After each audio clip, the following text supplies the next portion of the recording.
থালা বাজিয়ে বস্ত্র ত্যাগ করে অভিনব প্রতিবাদ। দাবি একটাই, নিয়োগ চাই। দীর্ঘ 16 বছরেও মেলেনি চাকরি। ফের নিয়োগের দাবিতে রাস্তায় দক্ষিণ 24 পরগনার 2009 সালের প্রাথমিকের চাকরি প্রার্থীরা।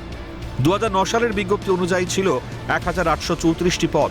শেষ পর্যন্ত বিভিন্ন আন্দোলন এবং আইনি লড়াইয়ের শেষে 1803টি আসনে নিয়োগ হয়। কিন্তু বর্তমানে 328 এবং অতিরিক্ত 5% শূন্য পদে নিয়োগের দাবিতে লড়াই চালাচ্ছেন চাকরি প্রার্থীরা। ধর্মতলার মেয়ো রোডে জমায়েত করেন 2009 সালের ওয়েটিং লিস্টের বঞ্চিত চাকরি প্রার্থীরা। তাদের দাবি একটাই, 2009 সালের বিজ্ঞপ্তি অনুযায়ী 100% শূন্য পদে নিয়োগ করতে হবেই।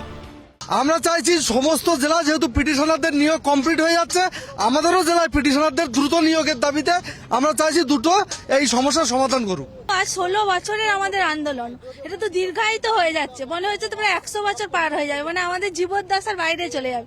তো উনার তো উচিত এই ব্যাপারটা নিয়ে ভাবা না, যেহেতু অন্যান্য সব জেলা হয়ে গেছে, শুধু আমাদের এই সাউথ 24 পরগনাই বাকি।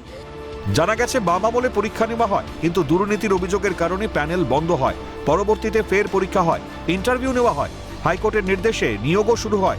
কিন্তু রাজ্য সরকার শেষ পর্যন্ত কোনো উদ্যোগ নেয়নি বলেই অভিযোগ বঞ্চিত চাকরি প্রার্থীদের।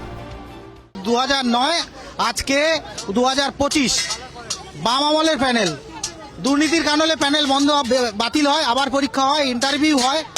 এখনো পর্যন্ত হাইকোর্টের অর্ডারে নিয়োগ প্রক্রিয়া শুরু হয়, 1506 দিয়ে দেওয়া হয়, আন্দোলন চলে, আবার 364 প্যানেল বের হয়ে যায়।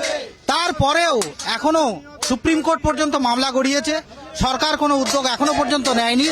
2009-এর যে বিজ্ঞপ্তি, সেই বিজ্ঞপ্তি অনুসারে যে প্যানেল, এখনো পর্যন্ত ডিপিএসসি পূর্ণাঙ্গ প্যানেলই দেয়ালে টাঙাতে পারেনি।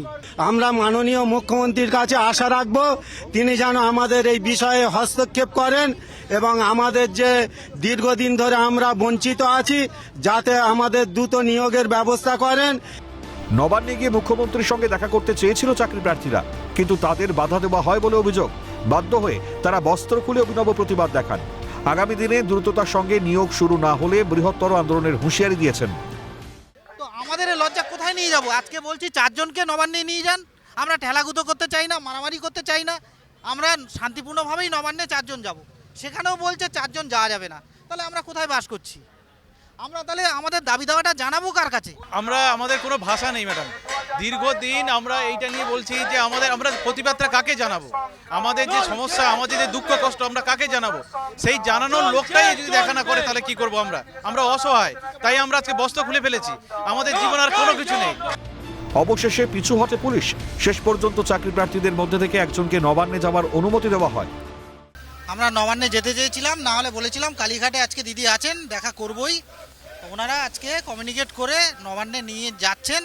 নবান্নে যাচ্ছি, চিফ সেক্রেটারি এবং চিফ মিনিস্টারকে লেখা আছে। ওখানে না যাওয়া পর্যন্ত বোঝা যাচ্ছে না যে কি পরিস্থিতি। ক্যামেরায় নিখিল দাস ও লিসান লোদের সঙ্গে মফিজুল ইসলাম এবং অভিরূপা হাজরার রিপোর্ট, ক্যালকাটা নিউজ।